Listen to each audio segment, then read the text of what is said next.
Amid growing pressure on Western governments from multiple global crises, including the economic fallout of the Iran conflict, President Volodymyr Zelensky's government is seeking international support for a multi-billion-dollar plan aimed at strengthening Ukraine's energy system before winter. Ukraine has drawn up an ambitious energy resilience program worth billions of euros and is now looking for financial backing from European partners as Kyiv races to prepare its infrastructure for future Russian attacks. As tensions in the Middle East continue to affect global energy markets and drive concerns over oil prices, Ukraine is simultaneously urging its Western allies not to reduce support for critical projects needed to keep its energy grid functioning.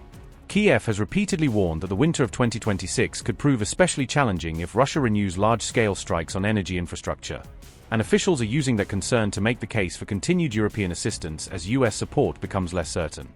Ukraine is reportedly struggling to secure funding for its $6.2 billion energy resilience plan, raising concerns about whether critical infrastructure projects can be completed before the onset of another difficult winter.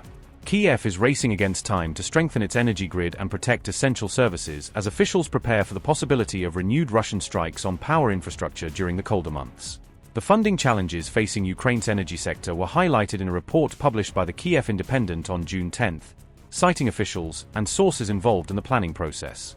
According to the report, Russia destroyed roughly 9 gigawatts of Ukraine's power generation capacity last winter, leaving the country vulnerable to future energy shortages and disruptions.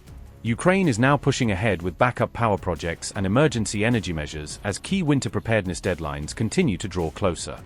Reports said the Ukrainian government is increasingly relying on state funds to finance the program as additional support from international partners has yet to fully materialize. The Energy Resilience Plan was designed to help cities and local authorities prepare in advance for future Russian attacks rather than scrambling to restore services after strikes occur. According to reports, discussions on the plan began among government officials as early as January as concerns mounted over Ukraine's energy security. Ukraine formally unveiled the Energy Resilience Strategy in Brussels in March 2026, presenting it as a long-term effort to safeguard critical infrastructure. Ukrainian Minister Alexei Kuleba presented the plan during a European Union conference, where Kyiv sought to build support for the initiative among international partners. Despite the urgency of the project, funding continues to be viewed as the single biggest obstacle to implementing Ukraine's broader energy security strategy, according to the report.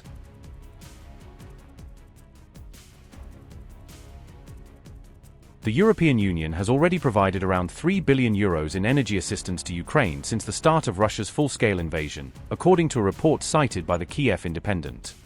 As Kyiv searched for ways to finance its €5.4 billion energy resilience plan, officials reportedly explored multiple funding options while continuing discussions with international partners. According to the report, the European Union ruled out creating a separate funding package specifically for Ukraine's energy resilience program despite ongoing financing needs. Brussels had already approved a much larger €90 billion support loan for Ukraine, which is intended to cover a broad range of military and civilian requirements.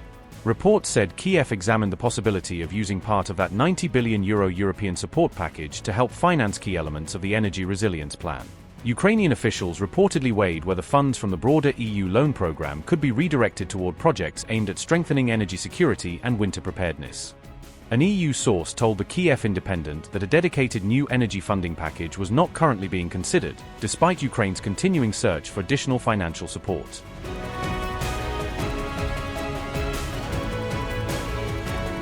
Tensions between Moscow and Kyiv surged sharply as Ukraine ramped up long-range attacks deep inside Russian territory. On June 10, Ukraine acknowledged using FP-5 Flamingo missiles in strikes targeting Russian military assets. Volodymyr Zelensky claimed the Flamingo missiles successfully struck key Russian military facilities with precision. The Ukrainian operation targeted a facility in Cheboksary that reportedly housed critical military infrastructure. According to reports, the Russian site contained satellite navigation receivers and components for missiles and drones, and was set ablaze. 3 people were reportedly injured in the aftermath of the Ukrainian strikes in Cheboksary. The Ukrainian president also outlined details of additional operations targeting Russia's oil infrastructure. Zelensky said, and I quote, "We continue to apply Ukrainian long-range sanctions against Russian military facilities and the oil industry. In particular, last night Ukrainian FP-5 Flamingos struck a military plant in Cheboksary that supplies the occupiers' army with components for drones and missiles. I thank the armed forces of Ukraine for their precision. The Kyiv oil refinery in the Samara region was also hit last night. The distance from the front line is more than 900 kilometers. I am grateful to the warriors of the Special Operations Forces, the Unmanned Systems Forces, and the Defense Intelligence of Ukraine. The entirely just responses of the Security Service of Ukraine also reached two oil infrastructure facilities in the Vladimir region, at a distance of 700 kilometers. I thank everyone who fights and works for Ukraine. End quote. In Samara Oblast, Kyiv struck the Kyiv oil refinery, located more than 900 kilometers from the front line. Russia's Samara oil facility processes approximately 3.7 million tons of oil annually and remains a critical energy asset. Two additional oil facilities in Russia's Vladimir Oblast were also reportedly targeted by Ukrainian forces. Fires were allegedly reported at both oil plants following the drone attacks carried out by Ukraine. Meanwhile, the Kremlin condemned another Ukrainian strike targeting an iconic museum in Sevastopol. According to reports, historic artwork was lost in the blaze that followed the attack on the museum. Last night, a drone strike virtually destroyed the siege of Sevastopol Museum. The museum building has been damaged. The strike was deliberate. Is the president's reaction to this known? And does the Kremlin share the view of the Sevastopol governor and museum staff that it should be restored, as was done following the damage in 1942? We can see that the Kyiv regime has begun to attack history. But history cannot be defeated. Just as we cannot be made to forget this history, such attacks only serve to underline the justice of our cause in our struggle for the Russian regions. This struggle will end in victory. This ruined site, so important in terms of symbolism and historical significance, will be restored and will be even more beautiful than before.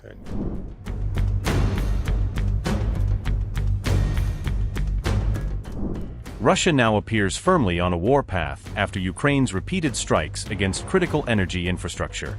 Russia's defense ministry claimed it shot down 326 Ukrainian drones across 19 regions on June 10. Ukrainian drones operating over Russian-controlled Crimea and the Black Sea were also reportedly intercepted. In retaliation, Russia launched a fresh wave of missile attacks across Ukraine during the night of June 10. The Russian strikes reportedly killed 6 civilians and injured 10 others across multiple regions of Ukraine. A new assault targeting Ukraine's regional hub of Kyiv was also launched by Russia on June 10.